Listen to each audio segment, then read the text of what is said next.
শবে বরাতে কি কি আমল করতে হয়, রোজা কয়টি, নামাজ কয় রাকাত, বিস্তারিত বুঝিয়ে বললে ভালো হতো। এখনো পর্যন্ত এই মাসালা জানা না এমন মানুষ আছে কিনা দেশে খুব বেশি আমার জানা নাই।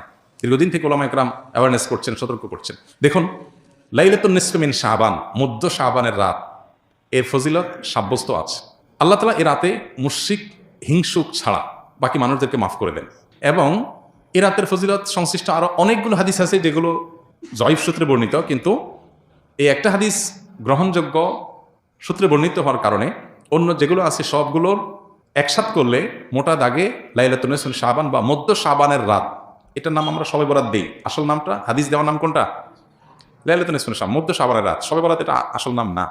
তো এই মধ্য শাবানের রাতের ফজিলত সাব্যস্ত হয়, কিন্তু এটাকে আমরা যেইভাবে যারা পালন করি তারা যেভাবে ঘটা করে করি, যেমন সারা রাত জেগে ইবাদত করা আল্লাহর ক্ষমা লাভের জন্য বা মাগফিরাত লাভের জন্য, যাতে মাগফিরাত হয়, গণহারে ক্ষমা হয়, সেটা আপনি চেষ্টা করছেন। এটা আপনার ব্যক্তিগত অ্যাপ্রোচ থেকে আপনি করলেন। এই দিনের রোজা আপনি আইয়াম বীজের রোজার অংশ হিসেবে রাখলেন, শাবান মাসে বিশেষ রোজা রাখলেন, রসুলাম সেই হিসেবে রাখলেন, খুবই প্রশংসনীয়। কিন্তু আলাদা করে শবে বরাতকে কেন্দ্র করে এই দিনের রোজা রাখার বিশেষ কোনো নির্দেশনা বিশুদ্ধ হাদিস দ্বারা সাব্যস্ত নয়। এর বাইরে এই রাতকে শবে বরাত ভাগ্যের রাত মনে করা। বরাত মানে ভাগ্য, আর বরাতের আরেকটা অর্থ হলো মুক্তি। মুক্তির অর্থে ঠিক আছে শবে বরাত, আল্লাহ মানুষকে মুক্ত করেন, কিন্তু ভাগ্যের অর্থে ঠিক নাই। সূরা দুখানের শুরুতে আল্লাহ বলেছেন, ফিহা ইউফরাকু কুল্লু আমরিন হাকিম ইন্না আনজালনাহু ফি লাইলাতিন মুবারাকাহ ইন্না কুন্না মুনজিরিন। আল্লাহ বলেছেন, কোরআন আমি একটি বরকতময় রাতে নাজিল করেছি। কোন রাত সেটা? ওই যে ইন্না আনজালনাহু ফি লাইলাতিল কদর। আরেক জায়গায় আল্লাহ বলেছেন, কোরআন আয়াত আয়াতের ব্যাখ্যা করে আল্লাহ বলেছেন, ফিহা ইউফরাকু কুল্লু আমরিন হাকিম। যে রাতে কোরআন নাজিল হচ্ছে সে আয়াতে সে রাতে গুরুত্বপূর্ণ সব বিষয় ধার্য করা হয়। তার মানে লাইলাতুল কদরে গুরুত্বপূর্ণ বিষয় ধার্য করা হয়। অতএব সব রাতে ভাগ্য নির্ধারণ করা হয়, এটি বিশুদ্ধ মত না। তবে এ রাতের বিশেষ কোন নামাজ, বিশেষ নামাজের সংখ্যা, বিশেষ সূরা, এরকম কোনো কিছু সাব্যস্ত না। এরকম কিছু সাব্যস্ত আছে মনে করলে বরং বিদআত হবে, যে এত রাকাত পড়তে হবে, এই সূরা দিয়ে পড়তে হবে। আল্লাহর মাগফিরাত লাভের জন্য আপনি যদি চেষ্টা করেন সেটা প্রশংসনীয়, সেটা ভিন্ন বিষয়। প্রত্যেক রাতেই তো আপনি আল্লাহর মাগফিরাতের জন্য চেষ্টা করা কর্তব্য বা করা উচিত। আল্লাহ তাআলা প্রতি রাতেই ভোর রাতে মানুষকে ডেকে ডেকে ক্ষমা আহ্বান করেন। এই জন্য শবে বরাতকে ঘিরে রাতের বিশেষ নামাজ, বিশেষ পদ্ধতির নামাজ নাই। তবে এ রাতে ক্ষমার বিষয়টা সুসাব্যস্ত, ক্ষমা লাভের চেষ্টা করা এটা গ্রহণযোগ্য। শবে বরাতের জন্য নারীদের স্পেশাল আমল কি? নারীদের স্পেশাল আমল তো হালুয়া বানানো। স্পেশাল আমল মানে স্পেশাল কাজ। কারণ শবে বরাতকে কেন্দ্র করে হালুয়া টালুয়া বানানো হতো, হালুয়া রুটি, গোশত রুটি এগুলো বিতরণ করা হতো। এগুলো এখন যদিও উঠে গেছে, কালচারাল বিষয়। এগুলো উঠে যাওয়াতে যে নারীরা সব নেক আমল শুরু করে দিয়েছে তাও হয় নাই, সেটা যেমন বাস্তবতা। আবার ঠিক একইভাবে কোরআন সুন্নাহ বলেনি এমন কিছু কোরআন সুন্নাহর আমল মনে করে এস্টাবলিশ করা, বিদআতকে জিয়ে রাখা, এর ভিতরেও ইমানদারের কল্যাণ নেই। সেটা আমাদেরকে মাথায় রাখতে হবে। তো শবে বরাতকে কেন্দ্র করে নারীদের জন্য স্পেশাল কোনো আমল নেই। এগুলো ইউটিউবারদের বিভিন্ন আইটেম। প্রশ্ন ইউটিউবাররাই ধরাইছে কিনা কি জানে, যে থাম্বনেল দিবে শবে বরাত তোমরা মা বোনরা এই আমল ছাড়বেন না, হ্যাঁ, এরকম একটা ডাহা মিথ্যা কথা লিখে থাম্বনেল দিয়ে দিবেন, মহিলারা সব ক্লিক করবে, হিট হবে, মানুষ বেশি দেখবে, আপনি প্রশ্ন ধরাই দিলেন।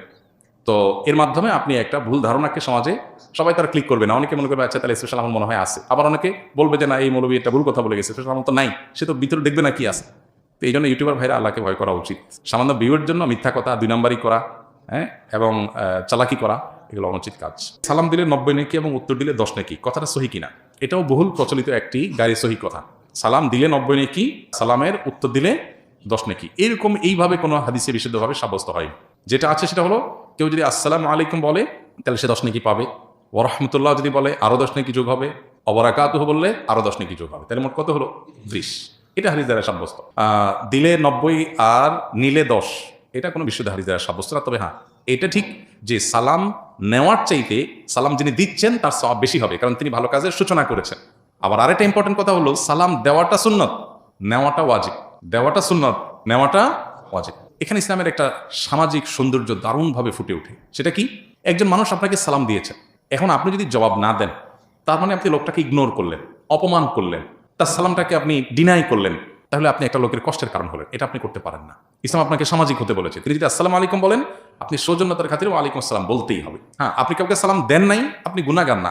কেউ দিয়েছে, আপনার এখন সৌজন্যতা রক্ষা করতে হবে। কেউ হাসি দেওয়ার পর আলহামদুলিল্লাহ বলেছে, আপনি শুনেছেন, তাহলে আপনার উপর ওয়াজিব ইয়ারহামকাল্লাহ আপনাকে বলতে হবে। এটা মিন হাক্কিল মুসলিম এবং ইমানের 77 শাখার একটা, যে হাসি দিয়েছে, আলহামদুলিল্লাহ বলেছে, আপনি শুনেছেন, তাহলে জবাব দিবেন। কেন? কারণ লোকটা হাসি দিয়ে যখন আলহামদুলিল্লাহ বললো এবং আপনি শুনতে পেয়েছেন, তাহলে সেক্ষেত্রে আপনি রিপ্লাই করার অপশন যেহেতু আছে, রিপ্লাই যদি না করেন, ব্যাপারটা হলো আপনি অসৌজন্যতামূলক আচরণ করলেন, তাকে আপনি ইগনোর করলেন, অপমানিত করলেন। এটা করতে পারেন না। এই জন্য কারোর সাথে দেখা হলে হাসিমুখে কথা বলতে বলা হয়েছে। হাসিমুখে কথা না বলে মানে আপনি তার দ্বারা বিরক্ত হতে পারেন। হাসিমুখে কথা বললে পজিটিভ অ্যাপ্রোচে কথা বললেন।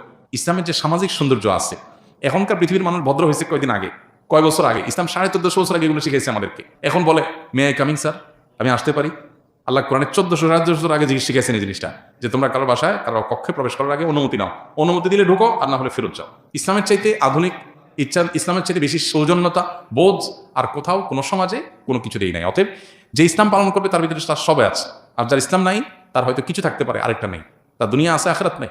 আর আমরা তো আল্লাহর কাছে দোয়া করব, রব্বানা আতিনা ফিদ দুনিয়া হাসানা ওয়া ফিল আখিরাতি হাসানা। আমির মুআবিয়া রাদিয়াল্লাহু তাআলা সম্পর্কে মতামত, ভালো নাকি খারাপ, হাজ্জাজ বিন ইউসুফ সম্পর্কে মন্তব্য, মিলাদ কেমন সম্পর্কে মতামত, কেমন টুপি পরা সুন্নাত রসুল কেমন টুপি পড়তেন, অনেকগুলো প্রশ্ন, এক একটা 1 ঘন্টার লেকচার।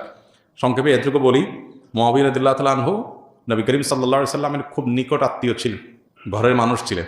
কাতিবে ওয়াহি, নবী সাল্লাল্লাহু আলাইহি সাল্লামের প্রতি যখন ওহী আসতো তিনি ওহী লিখতেন। নবী সাল্লাল্লাহু আলাইহি ওয়াসাল্লাম তাকে এতটা বিশ্বাস করতেন যে জিবরিলের বলা ওহী তাকে দিয়ে লেখাতেন, যে কয়জনকে লেখাতেন তার মধ্যে একজন তিনি ছিলেন, বিশ্বস্ত কোন লেভেলের ছিলেন। এবং রাসূল আকরাম সাল্লাল্লাহু আলাইহি সাল্লামের অত্যন্ত সুনামধন্য সাহাবীদের একজন ছিলেন।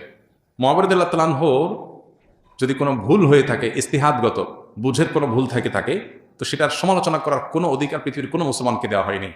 নবী সাল্লাল্লাহু আলাইহি ওয়াসাল্লামের কোনো সাহাবীর সমালোচনা, গালমন্দ করা, নিন্দমন্দ করার অধিকার কারণে হাদিসে পরিষ্কারভাবে নিষেধ করেছেন নবী সাল্লাল্লাহু আলাইহি ওয়াসাল্লাম, লা তাসুব্বু আসহাবি, আমার সাহাবীদের গালমন্দ বা সমালোচনা তোমরা করো না। ওনার ছেলে ইয়াজিদের যদি কোনো ভুল হয়ে থাকে, তো ছেলের ভুলের কারণে বাপ আল্লাহর কাছে দায়ী হয় না।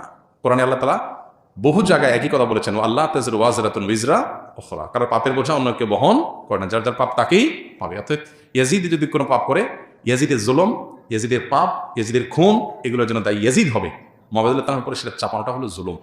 হ্যাঁ, আপনি বলতে পারেন তাহলে মুআবিয়া রাদিয়াল্লাহু তাআলা তাকে কেন স্থান দিয়েছে, সেই ওনার বুঝের ভুল ছিল, উনি বুঝে উঠতে পারেন নাই, উনি মানুষ ছিলেন দিন শেষে। আমরা সাহাবীদেরকে সমালোচনা নাজায়েজ মনে করি আহলে সুন্নাত জামাতের লোকজন, কিন্তু তাই বলে সাহাবীরা মানে মাসুম না, তাদের বুঝে ভুল হতে পারে। আল্লাহ যদি কারোর ব্যাপারে বলে আল্লাহ মাফ করে দিয়েছেন, রাদিয়াল্লাহু আনহুম ওয়া রাদু আনহুম, তো আপনি কে সমালোচনা করার? আল্লাহ যদি সাহাবীদেরকে বলে থাকেন যে তোমাদের উপরে তারা আল্লাহর উপর সন্তুষ্ট, আল্লাহ তাদের উপর সন্তুষ্ট, আপনি কে সমালোচনা করেন? সাহাবীদের উপর সমালোচনার রাস্তা আমাদের ওপেন করা উচিত না। তবে হ্যাঁ, তারা সবাই নিষ্পাপ ছিলেন না, মানুষ হিসেবে তাদের ভুল ত্রুটি হয়েছে। সাহাবীদের মধ্যে কেউ জিনা করেছেন, আল্লাহ শাস্তি দিয়েছেন, বা দণ্ড বাস্তবায়ন হয়েছে, কিন্তু এমন তওবা কবুল হয়েছে যে পুরো মদিনাবাসী তওবা দিলেও তার তওবা, সকার অপরাধ দিলেও তার ওই তওবাতে রিকভার হয়ে যেত, এই সার্টিফিকেট তো পাইছে। তাহলে সেজন্য তাদের সমালোচনা করার আগে 20 বার ভাবতে হবে, 10 বার ভাবতে হবে। ইমানদার কখনো সাহাবীদের সমালোচনা করতে পারে না। বিশেষ করে এই জাতীয় ইস্যুগুলোতে আমরা অনেক ক্ষেত্রে পা পিছতে চাই। হাজ্জাজ বিন ইউসুফ একজন জালিম অত্যাচারী শাসক ছিল, বহু সাহাবীর খুনি, বহু সাহাবীকে হত্যা করেছে, বহু তাবিকে হত্যা করেছে, বহু নেককার মানুষকে হত্যা করেছে।